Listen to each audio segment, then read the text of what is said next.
Hi everyone, Nigel Saunders here. Well, I did it again. My wife and I were driving past a nursery this morning and we stopped in and I bought more trees. Should I have bought more trees? Probably not, but I'll show you what I got. So here is what I got. I bought a eucalyptus. You can see it's quite tall. It's labeled as a herb. I don't know if it does have a fragrant smell to it. Oh, very nice actually. So yeah, eucalyptus. And then there's some kind of succulent here and I don't know what it is. It kind of looks like a palm tree or something, but definitely cool. So I'm gonna see if I can grow that into a tree-like form. And then I have a crown of thorns, and my other one has pink flowers on top, and this one has, I don't know if they're white or slightly orange flowers, but a different flower type. And I'm really happy with my crown of thorns as a bonsai, so I thought, well, I'll get another one with different color flowers. The last one I got is an artillery fern, Variegata plea microphylla. Cool, it looks like a little miniature tree, and I'm going to try and prune it into a tree-like form. The new seeds from yesterday's video have been soaking for 24 hours now. So you can see them here. There's the Bristlecone Pines and the Sycamores down there. So today I'm going to plant them. I'm going to start by planting the sycamore seeds, or keys. So what I do with maples is I always plant them the way they land. So they land on the ground with the wing in the air and the seed like this. So I just dig a little hole, put it in the ground, and leave the key sticking up a bit. That way you know where the seeds are. And the seeds are safely planted in the ground. So I'll space them apart. I don't know, how many will grow, but we will find out. Hopefully we got, at least a few germinating and growing. And if we get all of them, well, that's good, because I can always give them away. I'm not going to keep that one. And, because you have so many seeds, you can try different experiments on them. You can try root pruning some really hard. You can top prune some of them really hard. Experiment around and find out what works. Kind of find out the limits of the plant. And that's how you learn. If you're, do the same thing to every seed, then you don't really learn much. So it's best to, experiment around with them. Okay, so this pot is planted. I still have a lot of sycamore seeds left over. Maybe I could start a second pot, I guess. I was going to save this pot for the Bristlecone Pines, so we'll save that one. And I was going to use that big round one for the rest of the sycamore, so I'll do that. I found another pot. These had acorns in it, and the acorns never germinated in this pot. I had to look around, and I could see where the acorns were, and they were all rotted away. So I don't know if it was just too much moisture, or maybe they weren't viable seeds in the first place. But they never grew in this pot. So I'm going to plant more sycamores in here. It'll be interesting to see how these grow. I'm going to place them in the poly house, where they're kind of protected, warmer than, out on the bench, because it's still fairly cool at night now. And I'll just see how they do. Maybe I'll get a sycamore tree growing, or maybe I won't. I'll be planting something else in this pot. That one's no good. So you can tell if the seed's good, it'll have a nice plump base at it. At the base of the wing. If you see one that's really weak, don't bother planting it, because it's probably no good. And I found the best time to collect maples is right off the tree when they're falling. So if you see a tree where all the little keys are falling down, they're kind of spiraling down to the ground, that's the ideal time to get them and plant them. And if you pick them in fall, you need to stratify them so they go through the winter. If they fall off the tree in spring, then you can plant them right away and they'll grow right away. So there's another pot planted with sycamores, and I still have a lot of seeds soaking, but I don't think I need that many. I mean, these will either grow or they won't, and if they don't, well, that's too bad. I still saved some seeds, so maybe I could plant more later. So I think that's good for the sycamores, so we'll put those over here. And now we'll start planting the bristlecone pines, which are in here. And they've all sunk to the bottom, so they all look like good seeds. So now I'm going to have to pick them out of here very carefully. Maybe I'll just pour them through a paper towel or something to catch the seeds. All right, I've got my paper towel here, so I'm going to try pouring the water through here, and hopefully the paper towel will straighten the seeds out so I don't lose them, because they're very, very small. Okay, here they come now. Let me just...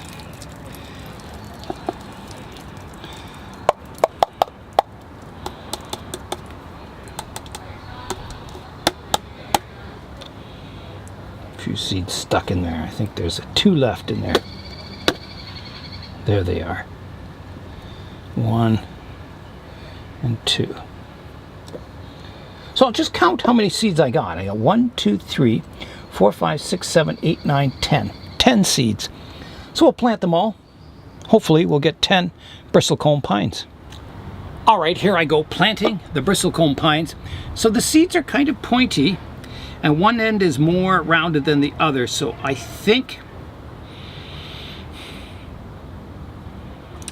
that's the end that's going to go in the ground. Because if they fell off the tree, there'd be this teardrop shape, and they would probably fall on the ground like that. And I don't know if there was a wing attached to these at one time or not, but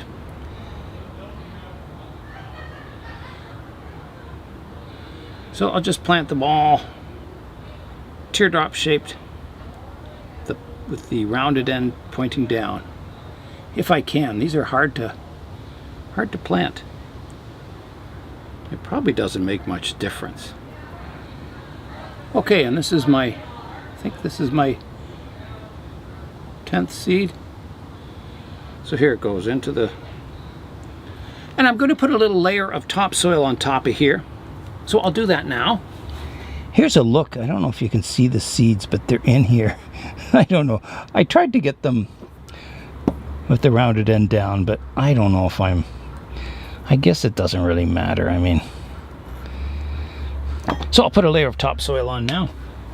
Now, when I say topsoil, I just mean bonsai soil, kind of. They said to plant it 1/4 inch deep, so I think somewhere about there is good. I'll water that, and then it can go in the greenhouse. All right, here I go with the water. Give it a nice thorough soaking. Okay, I'm going to put this in the poly house. It's not heated. It warms up nice in the daytime, and it's nice and cool at night. I think that should be good for seed germination. It's beginning to rain now, so I'm going to have to pack up all my tools. I'm in the greenhouse now. I'll turn off the mister. There's no point having it running when it's humid and kind of not sunny out.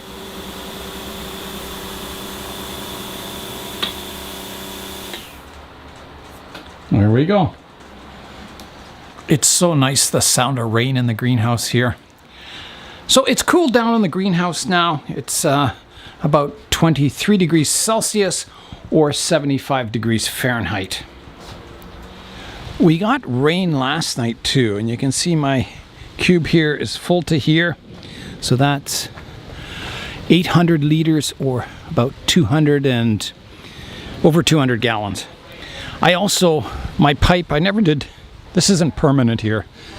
I've got to fix the plant room up still. But it drips through here, it's not a perfect joint. So I got this barrel, it's 3/4 full, or no, 2/3 full.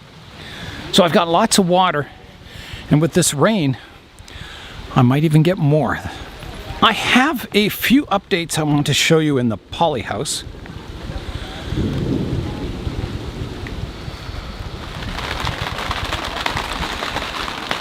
I'm in the poly house, and Matt gave me a little, I think it's a crabapple seedling, and right here, and it had no leaves on it. I think it dried out, I'm not sure, but right now It is showing the first signs of life. It has some new leaves on it. So that's exciting. And also, Dave from Blue Sky Bonsai, he sent me some Hollyoaks. And the one is really healthy, this one here. And the other one didn't look like it was going to make it. It had brown leaves on it. But there is always a little bit of green on the one leaf here. So right here, there's a little bit of green on the leaf. So I kept watering it, and now it's got some new shoots coming out the top. So that's exciting. So all the trees that Dave sent me made it. So that's pretty cool. He also sent some pomegranate seeds, and none of those germinated. So I don't know what I did wrong with them, but yeah, they just didn't make it. I'll give you an update on my Cotonie Astor. A lot of people have been asking about it.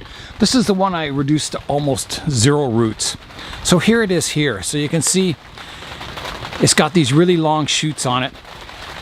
And I'm not going to prune it because my objective this summer is to grow the root system. I removed almost all of it, so I want to regrow a good solid root system in the soil there. And then in the winter time, I'll probably defoliate the tree and give it a good pruning all these long branches back close to the trunk, and then regrowing them the next summer. It's raining quite hard outside, and the winds really come up. I hope it doesn't blow trees off my benches. I don't think it will. It's fairly calm down here, but I hope they don't. With this rain, I've got all my succulents either in the glass greenhouse here or the poly house, keeping them out of the rain. Otherwise, they get too wet and then they start rotting on the trunks. So let's go down and look at my Portulacaria afroforest. I gave it a pruning and I scarred up the trunk. So let's just see how it's looking today. There it is. There's the main tree. So there's new leaves on it. It's starting to fill in once again. So I think, by the end of summer, these trees will look quite nice. I think they'll have enough branching that they'll look like baobabs, I think. Hopefully, we'll see. My very first bonsai, my ficus microcarpa that I grew from a seed. If you look at the pot it's in, it's really, really large. It's a large, shallow pot. And the reason is I want to grow the roots long. And I want to get vigor in the root system so they kind of blend into the trunk nicely. And they're starting to do that. They're starting to, the trunk is swelling up and it's flowing nicely. I mentioned earlier that ficus are good at getting that flowing feeling. Everything smooths out on a ficus with age. And that's what'll happen, is that the roots will smooth into the trunk or flow into the trunk, and then the branches will flow out of the trunk. So you get, this beautiful flowing shape to the entire structure eventually. So that's what I'm after is, getting that vigor up in the top of the tree, getting all those flow lines going. And you can see it's filling in quite nicely now, the foliage on the top. So it's going to gain a lot of vigor this summer. It's still early. I don't think it's even summer yet. It's still spring. So once summer comes, this will have lots of leaves on it, and it's really, really going to gain vigor because it's in this fairly large pot. My other ficus, my Ficus Fancy, is in a similar situation. It has a huge canopy on top here, and it's gaining all kinds of vigor. So yeah, this one's going to be enormous by the end of summer, and then I'll prune it back hard. What else is doing well? The desert roses here are doing really, really well. I have the 3 over here that are all growing too, that I think I was going to make a separate planting with those other 3, but I think I might integrate them into here, at least one of them. Because I had one tree die, so I might put it in here. And I think I'm going to take out some of the rocks in this planting. I think there's too many. I like the ones in the background, way back there. They kind of look like distant hills, but I think I have too many up front, so I'll take some of those out. So today, I got some trees that I probably shouldn't have gotten, and they're kind of tropical trees, so it's going to take up even more room in my plant room. So I'll have to make lots of shelves in the plant room to fit all these trees in. That's all for today. I'm Nigel Saunders. Thanks for joining me in the Bonsai Zone.